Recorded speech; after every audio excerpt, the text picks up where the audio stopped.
Here we go. We're live. I just want to give a special, huge shout out to John Yonas, Attorney John Yonas. I just really appreciate that you took the time. I know it took a while for us to kind of schedule this, and you worked around your schedule, so I appreciate that. I know how busy you are with all of the companies that you own. Not only are you an attorney and owner of Yonas and Rink, you own one of the best title agency companies. I've used American Homeland Title Agency for a lot of my closings. A lot of agents love American Homeland Title because you guys are phenomenal. You do great education for real estate agents. You got great customer service for all of your real estate clients. You got the best cookies I've ever had in my life, right? I love the cookies. You got the new mobile van. And like I said, you do a bunch of events and a lot of CE classes for us real estate agents to help us stay on top of everything. And then you also own a custom framing shop, ASM Custom Framing. So again, John, I just want to thank you. Again, this is John Yonas. Why don't you tell everybody who you are? I just did a brief overview, but can you tell everybody about yourself?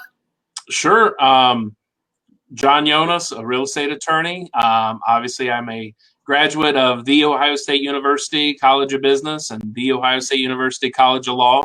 I've been doing real estate most of my 20-year career. And anyhow, American Homeland Title, our main business, obviously Yonas and Rink too. We just celebrate our 16th anniversary last weekend. So I think we'll be around for a while. I think we might make it. So that's awesome. So like I said, I just want to bring you on to guide people about what exactly does a title company do? Like, can you give us some information about that? Sure. So title companies, we do several different things in the real estate process. One thing I will say is different parts of the country, even different parts of the state of Ohio, title companies do different things, or the process is a little bit different.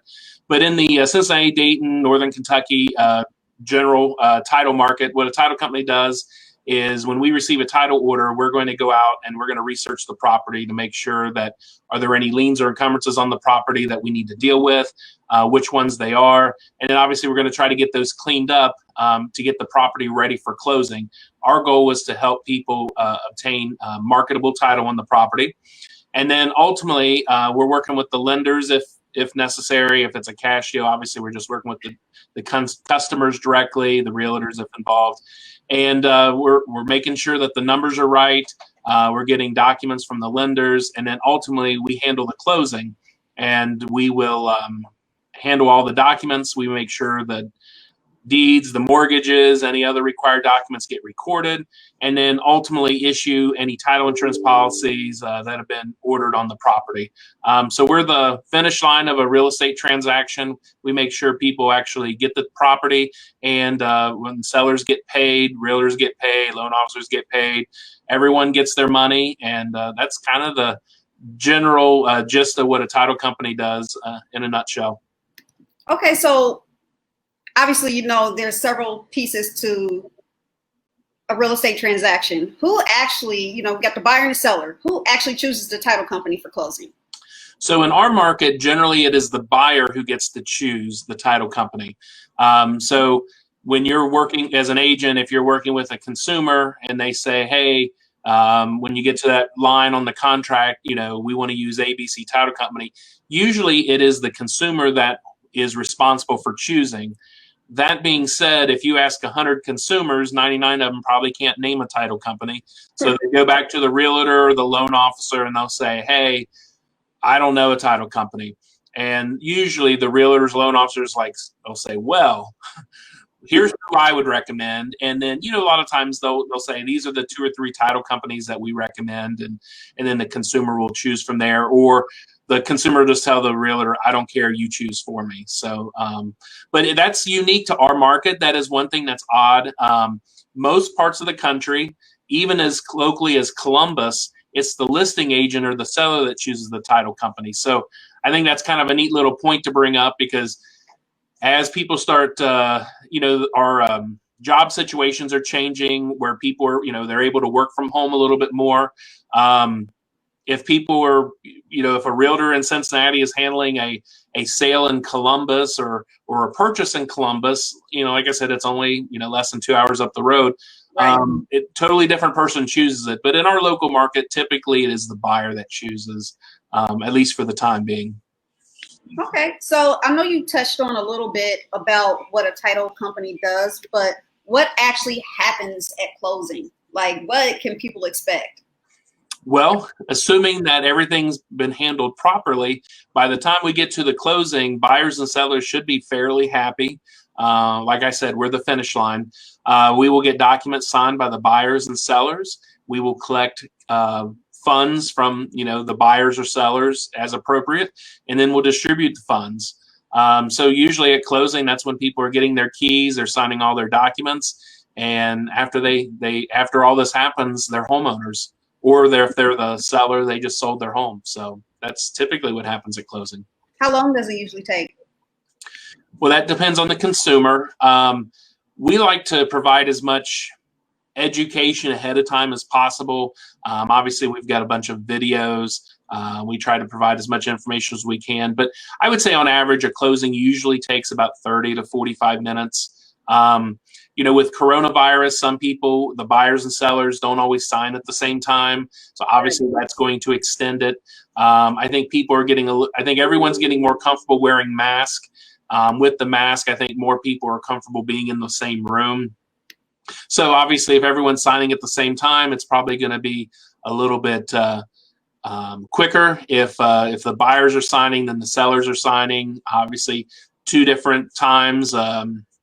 It's going to take a little bit longer, but I would say typically less than 45 minutes, as long as there's no major issues. Okay, we got a comment from Lauren Hoffel. She says, "Hi, John. Great video." All right. Hello, Lauren. So one thing that I took one of your CE classes about this out. I think it was out in Eastgate somewhere. Okay. What's so important that people don't understand. What is title insurance, and is it important for a buyer to get an owner's policy? So, as you probably, I think it's my title insurance class that you probably attended. I teach a 2-hour class for realtors, basically just about title insurance. And obviously, I'm a title insurance guy, so it sounds like, oh, well, that of course you're going to teach that class. But I think it's so important. So, what title insurance is, it is the insurance that consumers acquire that protects their interest in the property. When you think about a real estate transaction, usually that's a person's biggest transaction that they're going to deal with, absent being a business owner or something along those lines. Usually buying a house is the biggest transaction that someone goes through. So title insurance protects the buyer and the seller should there be any issues, any title issues with a transaction.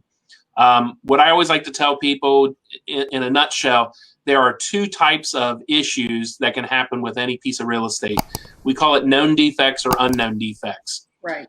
Known defects are things that people should catch, title companies should catch in the process of doing a title exam and getting ready to handle the closing. However, a known defect, if someone makes a human error, whether it's an abstractor at the courthouse or someone at the title staff, if they make a mistake, without title insurance, there is no coverage. So there's not even any liability on the title company unless you can show purposeful fraud. So if it's just an honest mistake, oops, I forgot that there was a third mortgage on the property and it doesn't get paid off, you could try suing the title company, but without a title policy, you're not going to have any luck. The unknown defects are things that even if you have a great title company, great staff, no one makes any errors, there's just these inherent defects, such as a missing heir from an estate, a misindexed lien by the county, forgery in the chain of title. There's all kinds of things that can happen that even with the best people and everyone does a perfect job, they're just inherent. Owner's title insurance is something that you buy one time, protects you as long as you own the property, even after you sell the property, and it insures marketable title. Marketable title is a very important concept in a real estate transaction. It's actually in the real estate agent contract. Right. And I think most people don't understand the difference between perfect title and marketable title, but the standard is marketable title, and title insurance will ensure that you have marketable title. Peace of mind that you'll be able to sell the property, and peace of mind that no one's going to take that property because there was a lien or something that was missed. Right. And how expensive is an owner policy? You mind sharing that? Is it possible to kind of Sure. So owner's title insurance in Ohio is $5.75 per thousand up to 150,000, and then it starts getting cheaper on a sliding scale. So the easiest number, let's use $100,000 purchase, $100,000. Let's say they're getting a loan, $100,000 loan. A lender's policy, which most lenders are going to require, is going to be $4 per thousand. So on a $100,000 transaction, a lender's policy is going to be $400, and typically an owner's policy would be $575. Right. If you add those two together, it comes to $975. However, if you buy an owner's and lender's policy, there's a simultaneous issue discount. It would actually reduce that by $300, and then the total net would be $675. Since you have to have the lender's policy, owner's insurance is optional, and that's something unique to the Cincinnati-Dayton marketplace in northern Kentucky. But typically, most parts of the country, it's not optional. It's just in the contract. You get it as a custom. But if you look at it here in our market, the incremental cost on that would be $275, and that would be a one-time fee, and the consumer would be covered. Here's what's so important about it that I don't think people realize. In most transactions, the seller is conveying the property to the buyer by general warranty deed. Right. And what that means, if there's any issues with that title, whether it was during the time that the seller owned it or even before the seller owned it, the seller's guaranteeing it to this buyer.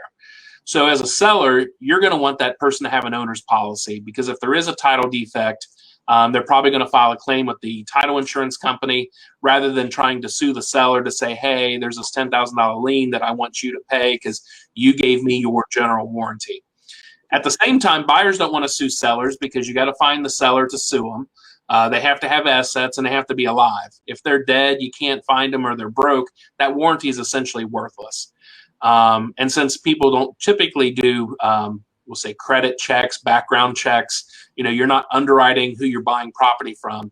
An owner's title insurance policy is the way to protect yourself should there be any of these title defects, like we said, in your usually your most valuable transaction.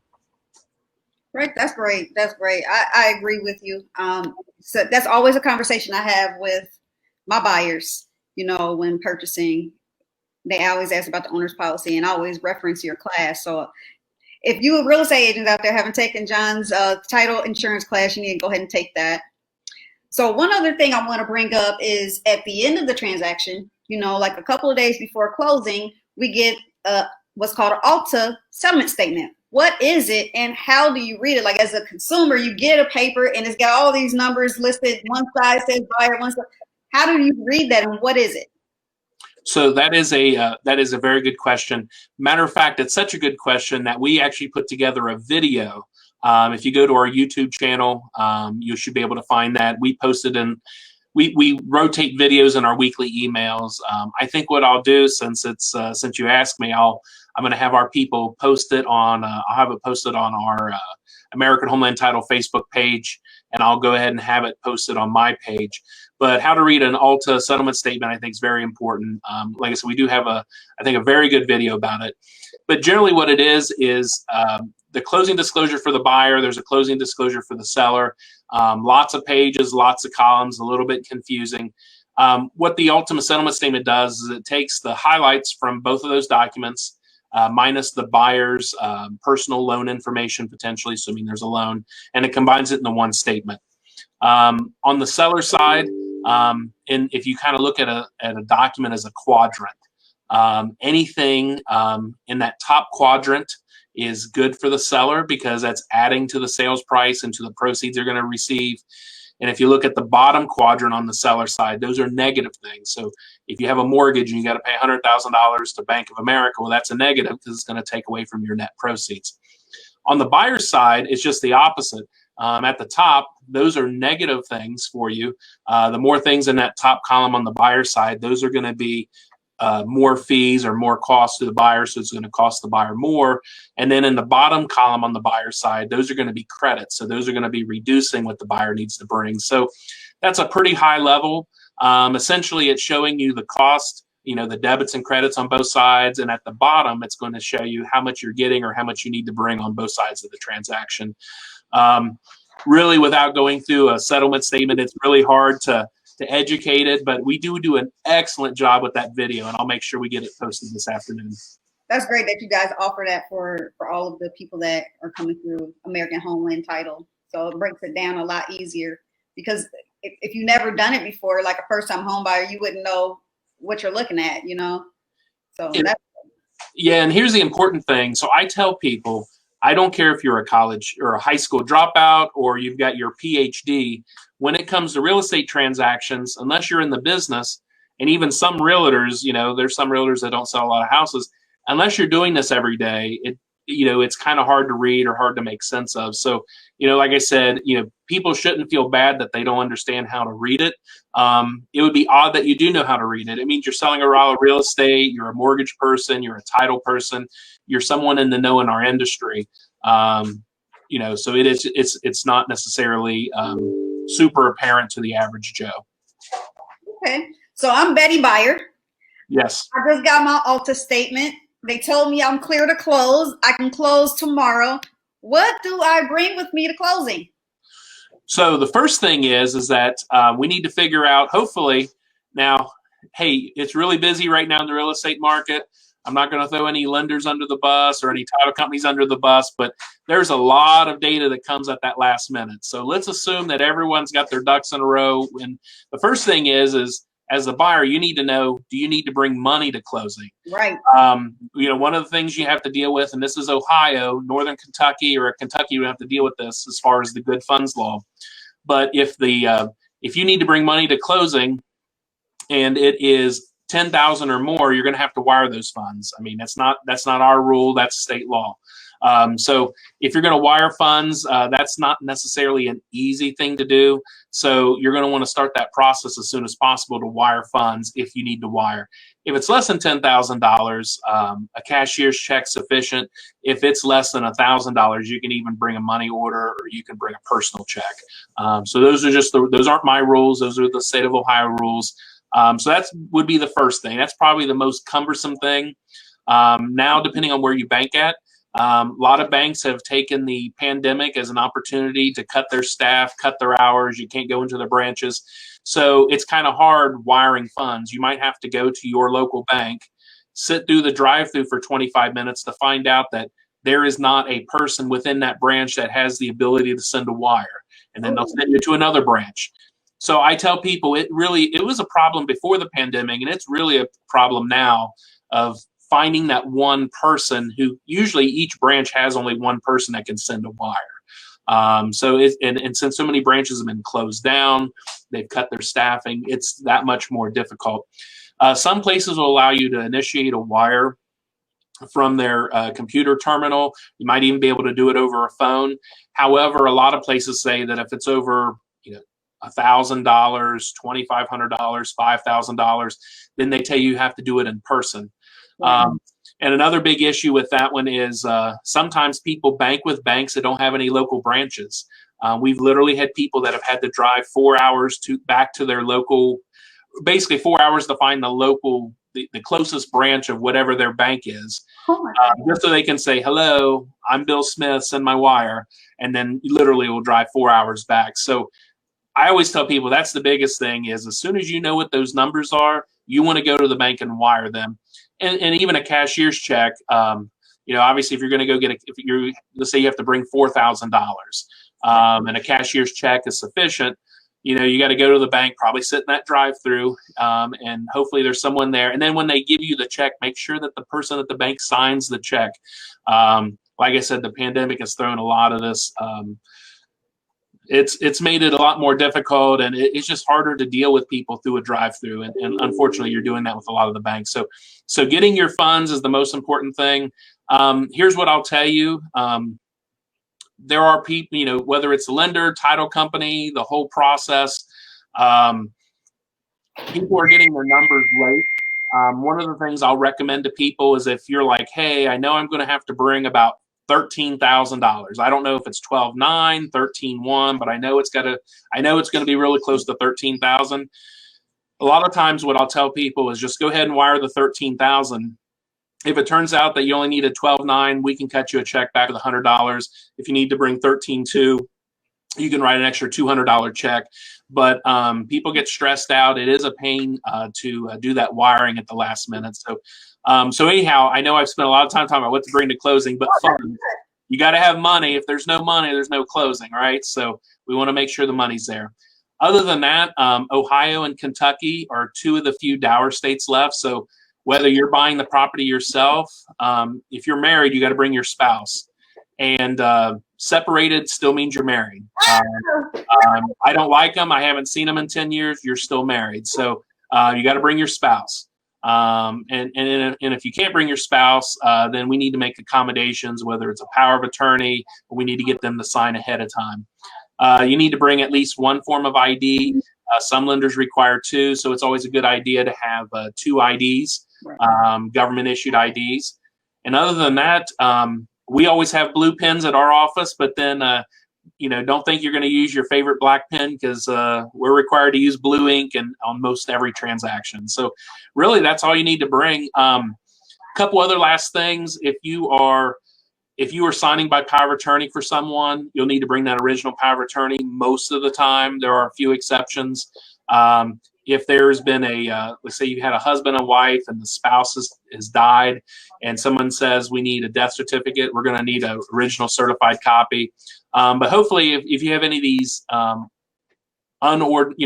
things that are out of the ordinary, hopefully your title company's communicated that. But if somebody says bring a death certificate, just bring a certified copy. If they need an original power of attorney, bring that. And then, yes, most of the time the title company will have to take the original power of attorney and record it if you're using that to sign a deed to transfer the real estate. Wow. So I want to spend a little bit of time. This is not a question that I have, but I want you to tell people a little bit. And this is their website, guys, American Homeland Title. If you're looking to close on a home, if you're looking for a title agency, please go here. They have a great app, and it has like the seller net sheets. You can do all kind of stuff on that. But tell us about the newest project you guys have for closing that kind of like you guys think outside the box. You like, okay, well, we can't do this. What can we do? Right. Tell us about that. So we're always trying to, actually, I always try to raise the bar. I know my competitors don't like it, but we're always trying to think, how can we do this quicker, faster, more efficient, cheaper? How can we do things better, right? Better for the agent, better for the consumer, better for the loan officer, better for us. So we have a lot of projects. I'm assuming you're talking about our mobile closing. I'm talking about that. Yes. Yes. So the idea with the mobile closing bus is I've had that idea for several years. I have lots of ideas, and for various reasons, I've had some people say that's a horrible idea, and I keep coming back to it. I thought it was a great idea, and then finally, after coronavirus happened, and one of the benefits about American Homeland is we do have several local offices. We have 7 local area offices that we can close transactions in. Almost all of our offices, we have large conference rooms with giant TVs, so we can allow the realtors, loan officers to participate through Zoom if they don't want to have that personal contact for social distancing. But anyhow, we just have so many facilities that we've been able to spread people out. We've been able to accommodate closings when people want them. And it just made it so apparent that it was so nice having that, the more and more I thought about the bus is like, I wish I had the bus at the beginning of Corona. But as soon as Corona hit, I said, you know what, I'm doing this. We finally pulled the trigger and bought the bus. It is literally a mobile closing office. Everything you would need in a closing office: printers, scanners, copiers, the bus, the table, the chairs, anything you need, we have it. And what's nice about that is sometimes consumers don't want to come to our office because they're afraid of Corona cooties. They don't want people going in their house because of Corona cooties. And this is kind of a happy medium. So it's like, well, look, can you come to the end of your driveway, step on the bus, and we'll get this thing knocked out. The other thing that's nice about the bus is that typically on a real estate transaction, buyer will do a walkthrough right before closing with their agent. And then as soon as they do the walkthrough, they'll drive to the closing. And then as soon as they're done, then the buyer will drive back to the property. Well, what's nice with our bus is we can literally pull it right to the property. The person can do their walkthrough with their agent. Then they can just step right on the bus, close the transaction. So you're saving the agent probably a half hour of drive time. You're saving the consumer half hour drive time there. we're closing the transaction, we're getting the seller signed. And then when we're done, if there's like, hey, how do you operate the washer, or how do you operate this switch? The buyers and sellers are at the property, so they can deal with it. The listing agent, they're there at the property, so they can get their sign in their lockbox. So it's just super convenient. Right. And then, of course, it's saving the consumer, the buyer, the half-hour drive back to the property. What do they do with their U-Haul in the interim? So there's a lot of logistical benefits of having it. But quite frankly, I'd love to have 50 offices across town. It's not economically possible, but now that I have a closing bus, and we might be working on another one, we're not sure yet, but we're working on potentially another one. We can literally bring the office to you wherever that might be. So if I don't have an office in this part of town, well, we can just bring our office to you. And you guys go, like I said, you go above and beyond. I've used you guys for out-of-state sellers, and you just sent the notary there. I mean, you're all about solutions, so I never had any issues with closing there. So I think you guys are great. Do you have any final words that you want to tell anybody, anything to the consumers out here?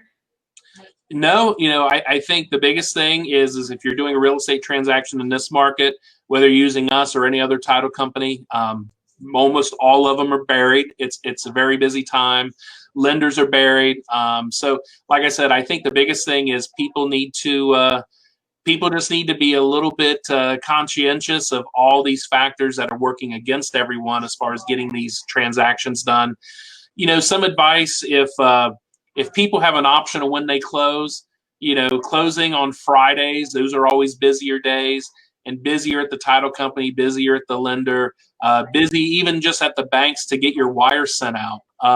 Last days of the month, so if you have an opportunity to close on other days, people are probably going to have a better experience. Getting those funds wired early, I think that's real important. And then honestly, the thing is like I said, I don't care if somebody has a PhD or they're a high school dropout, ask questions. People don't do this on a regular basis. So ask your realtor. If they don't know the answer, they've got resources. Ask your loan officer, ask your title person. But it's a big transaction. So, you need to use the right people and get the questions answered that you may have. Okay. So again, guys, I want to thank John for coming out today. I know he's super, super busy, but here's American Homeland Title. If you want to close on a real estate transaction, he also is a real estate attorney. So if you need a real estate attorney, please see him. John, it's at Yonas and Rink, right? Yes, it's yonasandrink.com. We have a few attorneys. I don't practice a ton of law, but I can point people in the right direction. Right. Obviously, if it's real estate, I consider myself a business partner for most of my real estate agents to help them with real estate legal questions. Quite frankly, there's a lot of agents that call us before they even call their broker for issues. So obviously, you always have to go to your broker, but we're more than happy to help as well. And then you also own a cool framing shop. I brought that up before too. I actually won a frame, a picture from you guys at one of your events. So that's really cool. So you guys have a cool custom framing shop. You can get anything framed, even a picture of your house. I've seen a bunch of sports memorabilia there. So John Yonas is a serial business owner. Right. I do have one final thing I'd like to leave people with. One of the things that we've always wanted to do and we've been able to add is we started a foundation at the beginning of the year. And what we're doing with the foundation is every time we're closing a real estate transaction, we're making a donation to our foundation. And then our foundation is giving back to some local not-for-profits. Every month we're choosing 3 not-for-profits. It's hard to say that this one's better than the other, so we try to help out several not-for-profits over the course of the year. And actually, we're letting the consumer help decide where the money that we're donating for each transaction goes to. So I think that's a nice little touch. Unfortunately, I think there's a lot of people with good intentions, but we've actually been able to put all the balls in motion so that we're actually able to give back to our communities, and I think it's just kind of a nice little touch. That's what it's all about. That's what it's all about, being engaged in the community and giving back. So again, I want to thank you for coming on. You've been very, very helpful in getting some questions answered for the consumers that can kind of help them guide through the closing process. So I appreciate you, and I thank you for coming out. All righty. Thanks for having me. Yeah.